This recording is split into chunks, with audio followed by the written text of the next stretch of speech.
चोर हैं जो अक्सर हमारा पीछा नहीं छोड़ते प्रियो, और इसके जिम्मेदार हम खुद होते हैं। आप कहेंगे कैसे? कोई भी चोर को आमंत्रित करना नहीं चाहता, लेकिन प्रियो इन चोरों के जिम्मेदार हम खुद होते हैं, जिसके कारण हमारा जिंदगी बार बार प्रभावित होती है। आप जानना चाहेंगे ये चोर कौन है? क्या परमेश्वर का वचन इन चोरों के बारे में कुछ कहता है? आइए कलाम से देखते हैं। खुदा के कलाम के साथ एक बार फिर से आपको पास्टर रैना का सलाम।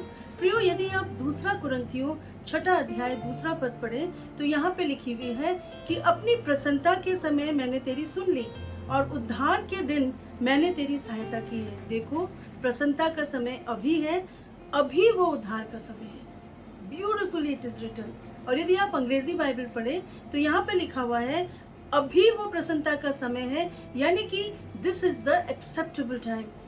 प्रसन्नता का समय, ग्रहण करने का समय। आपको परमेश्वर खुशी देते हैं क्योंकि आपके ग्रहण करने का समय आ गया है। आमीन। और क्या करते हैं परमेश्वर जब आपको ग्रहण करते हैं? वचन में लिखा हुआ है कि अभी वो उद्धार का समय है। This is the time of salvation, this is the day of salvation. आमीन। जब परमेश्वर आपकी जिंदगी में काम करना चाहता है। तो हम 2 चोरों के बारे में बात कर रहे थे प्रियो। पहला चोर है बीता हुआ कल, यानी कि यस्टरडे।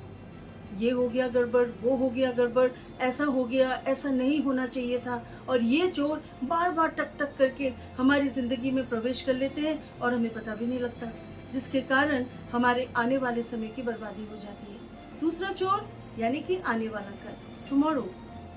ये हो गया बीते हुए समय में, अब तेरा भविष्य में कुछ नहीं हो सकता। अब तक कुछ नहीं हुआ, अब क्या होगा?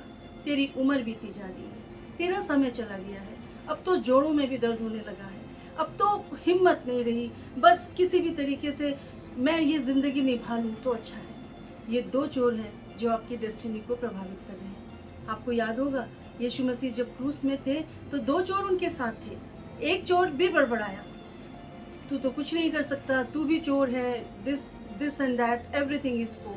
दूसरे चोर ने भी बोला, हम अपनी गलतियों की सजा पा रहे हैं। But he was able to see Jesus in the midst of everything that he had done, and he knew कि यीशु मसीह ही वो व्यक्ति है जो उसके जीवन को छुटकारा दे सकते हैं। और इसलिए उसने यीशु मसीह से कहा, जब तू अपने राज्य में आए उस समय तू मुझे ग्रहण करना। और यीशु मसीह ने बोला, आज ही तू मेरे साथ फिरदौस में होगा। This is the assurance God wants to give you, beloved. कुछ भी हुआ हो आपके बीते हुए कल में, इस चोर को पीछा मत करने दीजिए, जस्ट टेक हिम आउट। और वर्तमान में प्रभु यीशु मसीह के साथ बोलिए, this is the acceptable time, this is the time when God is going to give me happiness. प्रभु इस समय मुझे प्रसन्न करने वाले हैं क्योंकि परमेश्वर मुझसे प्रसन्न है। God is dilated over you. आमीन। शैतान बार बार बताता है तेरा कुछ नहीं होगा, आप उसको बार बार बताइए, this is the time when God has accepted me, this is the time when God is going to deliver me. यीशु मसीह ने बलिदान दिया सिर्फ इसलिए कि बीता हुआ कल आप पे हावी ना हो और आपका भविष्य उसमें सुरक्षित हो जाए।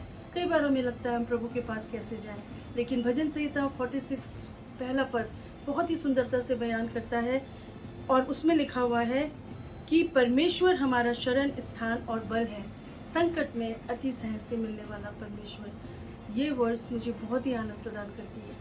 इससे पहले कि आप किसी भी व्यक्ति के पास जाएं, परमेश्वर अति सहज से मिलने वाला परमेश्वर है। प्रियो, I want to tell you, this is the acceptable time. ये प्रसन्नता का समय है जब परमेश्वर आपको आपके जीवन में ग्रहण करना चाहता है।